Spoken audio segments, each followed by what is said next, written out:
आपको बोला ना सर, जब मैं आईआईटी गया था रोबोटिक्स के लिए, मैंने एक चीज़ रियलाइज़ की थी। जो डिस्कशन का पॉइंट होता है ना, वो बहुत अलग होता है सर। मतलब जो नॉर्मल कॉलेजेस होते हैं और जो आईआईटीज होते हैं, उनके स्टूडेंट्स जब बात करते हैं ना आपस में, तो उनके डिस्कशन का पॉइंट अलग होता है। ठीक है, उनका चीज़ें देखने का तरीका बदल चुका होता है। हालांकि जैसी स्टूडेंट जाता है वैसे ही नहीं रहता है। मतलब कोटा मान लेते हैं, कहीं से भी उसने तैयारी की हो, सेल्फ प्रिपरेशन या कोटा जाके जैसे भी आईआईटी एंटर किया बीटेक के लिए, हो सकता है शुरू के 6 महीने वो नॉर्मल है, बट टाइम टू टाइम अंदर का ऑरा ऐसा होता है ना सर। मतलब आप नहीं चाहते हुए भी आप अपने आप को किसी ना किसी एक फील्ड में इतना कुछ है अंदर में, जो वहाँ की वाइब्स आपके अंदर का टैलेंट खींच के निकाल लेगी सर। आपको किसी ना किसी चीज में, क्योंकि लोग इतना कुछ कर रहे होते हैं ना, इतना कुछ कर रहे होते हैं। आप किसी भी टाइम लैब चले जाओ, लैब खुला है all the time. Dance room, play ground, आप बोलो, you name a thing, swimming pool, सब कुछ खुला है ऑल द टाइम। और लोग हैं, मतलब ऐसा नहीं कि सिर्फ खाली ये लोग हैं वहाँ पे। वहाँ लोग मतलब नॉर्मली एडमिन के बाहर बैठ के, मतलब वाईफाई कनेक्ट करके फेसबुक नहीं चला रहे होते। वो फेसबुक भी चला रहे होते हैं ना, तो उसमें कुछ बिजनेस अकाउंट चला रहे होते हैं, कुछ प्रोडक्ट लॉन्च कर रहे होते हैं।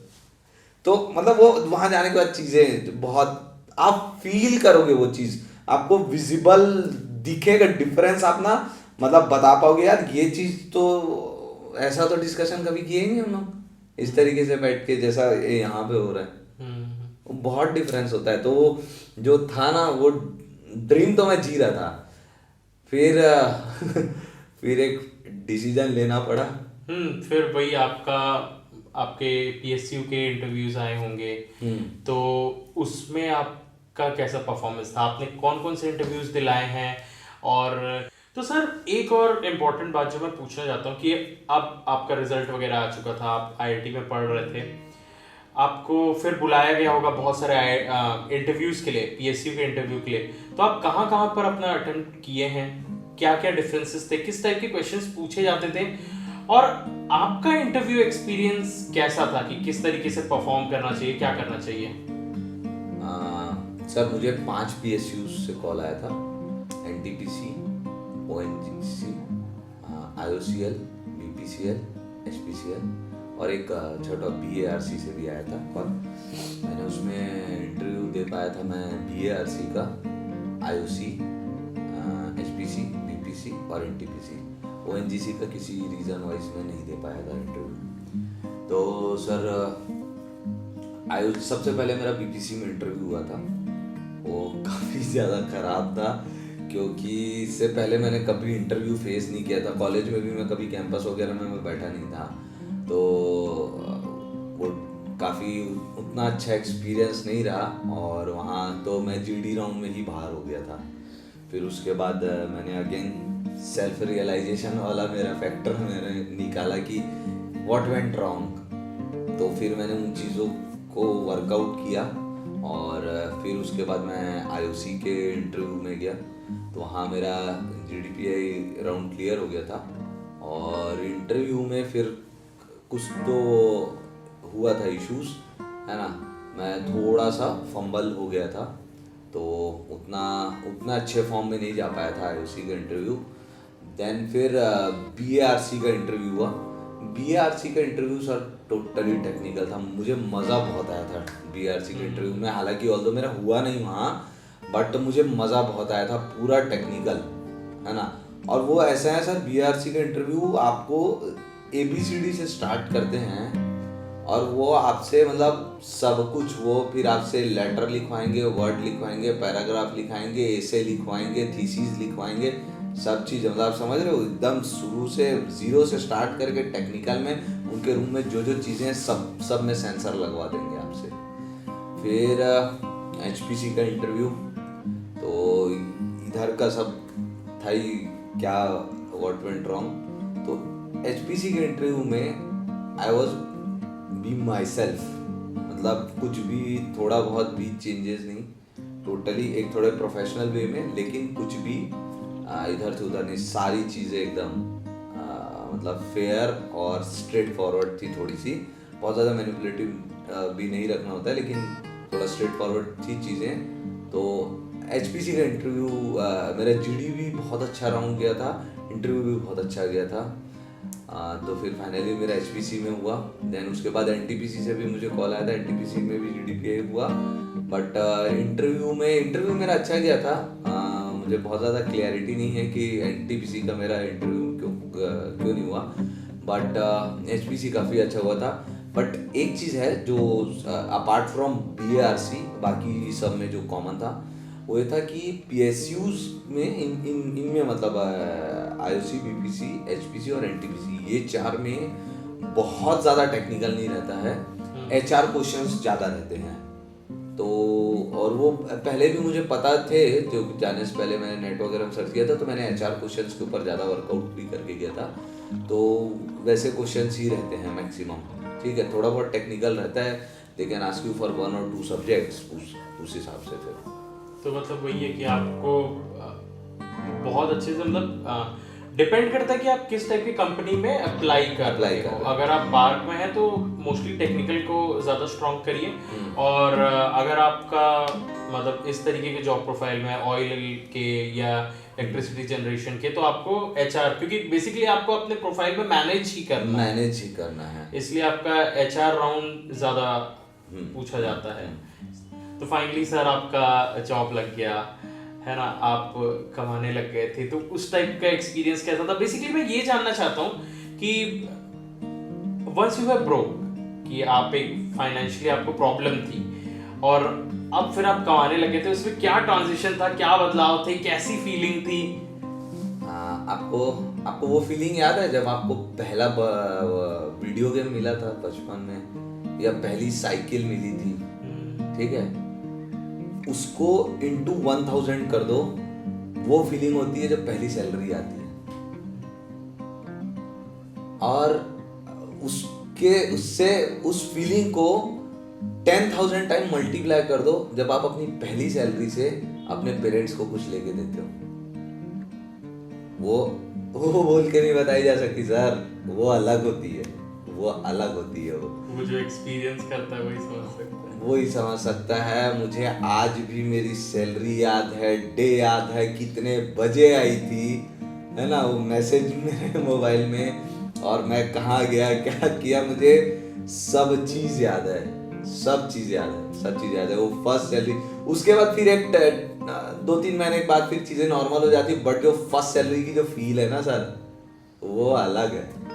फिर उसके बाद फिर तो चीज़ें नॉर्मल होते जाती है, बट फिर जब आप आप इंजीनियरिंग कर रहे थे तो आप कैसा भी मोबाइल एकदम चलाते थे, फिर वो पहला अपना आईफोन और पहली कार, पहला घर, ये सब की फीलिंग बड़ी अच्छी होती है। जब आप खुद के लिए पेरेंट्स को जो गिफ्ट दिए हो तो उसका तो कोई कंपैरिजन नहीं है, बट अपने लिए भी जब आप खुद से कुछ ले रहे हैं तो वो भी एक अच्छी फीलिंग होती है सर। जब आप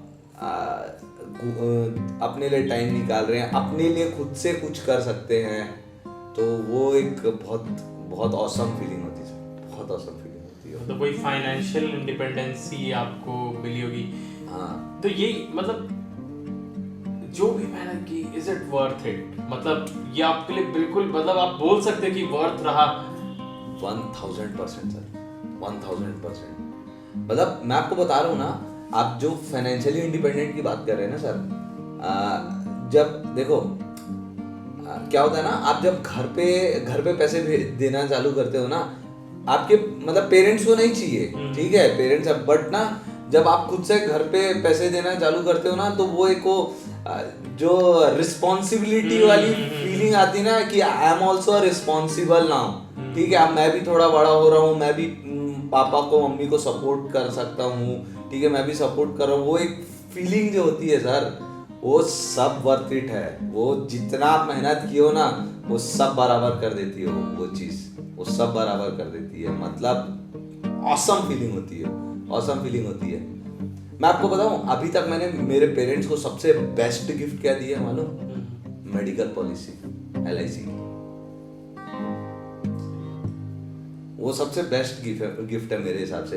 हालांकि फर्स्ट गिफ्ट मैंने पापा को वॉच दिलाई थी, मम्मी को साड़ी दिलाई थी, दादी को साड़ी दिलाया था, भाई को वॉच दिलाया था, ठीक है। तो वो फीलिंग ना सर, वो मैं बता नहीं सकता, मतलब गजब।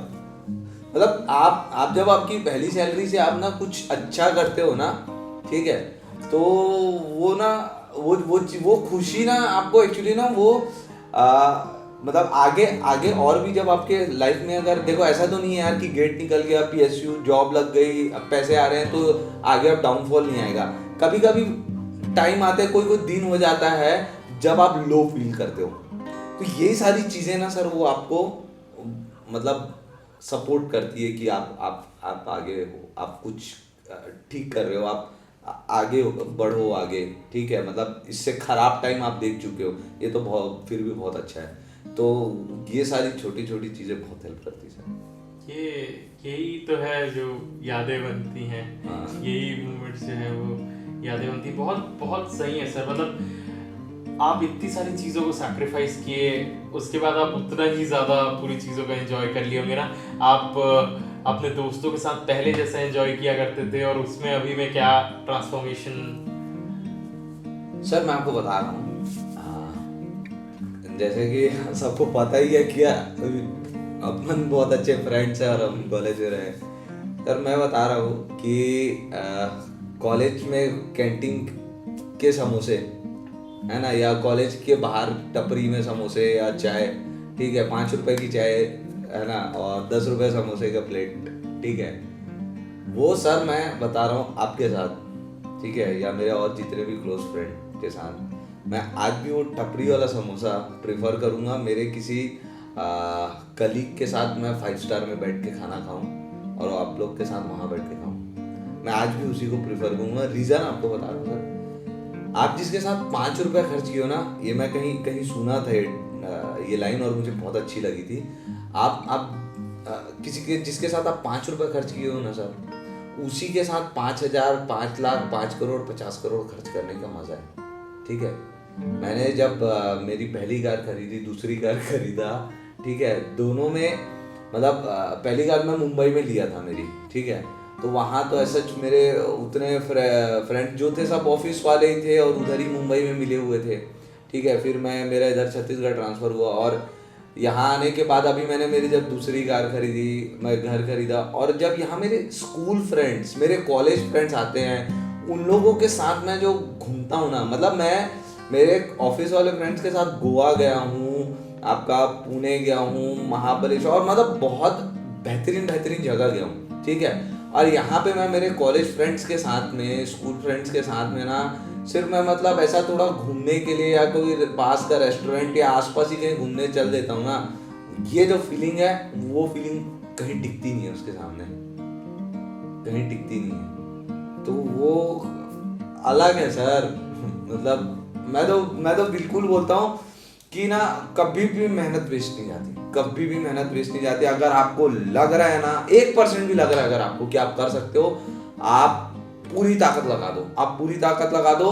आपको अगर अभी आपको सेक्रीफाइस करना पड़ेगा, अभी आपको सेक्रीफाइस करना पड़ेगा, अभी आप अपना बर्थडे नहीं मना पाओगे, आप घूमने नहीं जा पाओगे, आप मूवीज नहीं जा पाओगे, आप दोस्तों के साथ नहीं मिल पाओगे, लेकिन एक दिन आएगा जब आपका रिजल्ट होगा, जब आपकी चीजें हो जाएगी ना अलाइन, तो वो दिन आएगा और जब ये सब आप लोगों को आपको ना मतलब वर्थ इट लगेगा। ये जो छोड़ने का जो मतलब जो थोड़ा सा अलग होने का जो है ना, सब वर्थ इट लगेगा। वही कहते हैं ना, कुछ पाने के लिए कुछ खोना पड़ता है। डेफिनेटली ना सर, क्योंकि रिसोर्सेज तो लिमिटेड ही हैं। आपको देखो सर, मेरा हमेशा से एक चीज पे मैं ना विश्वास रखा हूँ कि ना आपको कुछ भी मिल सकता है, आप जो चाहो आपको वो मिल सकता है, लेकिन आपको सब कुछ नहीं मिल सकता। You can have anything but you can't have everything, you can't have everything, ठीक है। तो कुछ पाने के लिए कुछ खोना पड़ता ही है सर, पड़ता ही है। ये आपको सब कुछ नहीं मिल सकता। Best line sir, best line. मैं ये कह सकता हूँ कि ये आज तक का मेरा सबसे बेस्ट इंटरव्यू है सर, क्योंकि आपने अपना पूरा दिल खोल के रख दिया। थैंक यू सो मच हमारे शो में आने के लिए और अपना एक्सपीरियंस शेयर करने के लिए। आप हमारे गेट एस्पिरेंट्स को कुछ फाइनल मैसेज देना चाहते हैं? मेरा यार एक ही आप लोगों से, आप लोग इसको रिक्वेस्ट मान लीजिए, एडवाइस मान लीजिए, जैसा भी मैं जो आज तक जो सीखा हूँ वही चीज़ मैं भी अभी बोला था, मैं फिर से वही चीज़ बोलूँगा। अगर आप लोगों को लगता है ना यार 1% भी कि अगर आप लोग कर सकते हो, just go for it, just go for it, no matter what. आपको सेक्रीफाइस करना पड़ेगा। फ्री में कुछ नहीं मिलता, कुछ नहीं मिलता। हर चीज़ में इतना कंपटीशन है, लेकिन इसका ये मतलब नहीं है कि कुछ भी चीज़ इम्पॉसिबल है। Nothing is impossible, nothing is impossible. जान लगा दो यार, ठीक है अभी क्या 2 साल है, फेसबुक ही नहीं चलाओगे ना, आप कुछ स्टेटस ही अपडेट नहीं करोगे, दुनिया वैसी ही रहेगी, कुछ बहुत ज़्यादा नहीं पलट जाएगा। लेकिन जब कुछ कर लोगे और जब आपके पास खुद के पास दुनिया पलटने का जज्बा रहेगा ना, वो अलग होता है। तो अगर आपको लगता है आप लोग कर सकते हो तो जान लगा दो, जान लगा दो, सब वर्थ इट है बाद में। Thank you so much sir. Sir अब मैं चाहूँगा कि एक रैपिड फायर राउंड हो जाए आपके साथ कि कुछ एकदम तुरंत जो जो पहली चीज़ आपके दिमाग में आएगी ना वो आपको बताना है, ठीक है? अगर आपको एक सुपर पावर चाहिए तो वो आप क्या रखेंगे? मैं सारी बुक्स पढ़ लूँ और दुनिया में जितने दुख है ना, मतलब मैं मेरा एनजीओ को ना जितना ज़्यादा बड़ा कर सकूँ और उससे जितने ज़्यादा लोगों को हेल्प कर सकूँ, तो वैसा ऐसा सुपर पावर आ जाए मेरे पास कि ना मुझे सबके दुख पता चल जाए और मैं सबके दुख दूर कर सकूँ। मतलब थोड़ा ड्रामेटिक लग रहा है, लेकिन ना मुझे बहुत मज़ा आता है सर। मैंने इसीलिए मेरा एनजीओ चालू किया था। जब वो किसी की हेल्प करके जो मज़ा आता है ना सर, है ना, वो सामने वाला भले मुंह से थैंक यू मत बोले, लेकिन वो उसकी आंखों में जो दिख जाता है और जो आपको सेल्फ सेटिस्फेक्शन होता है ना, मस्त है वो।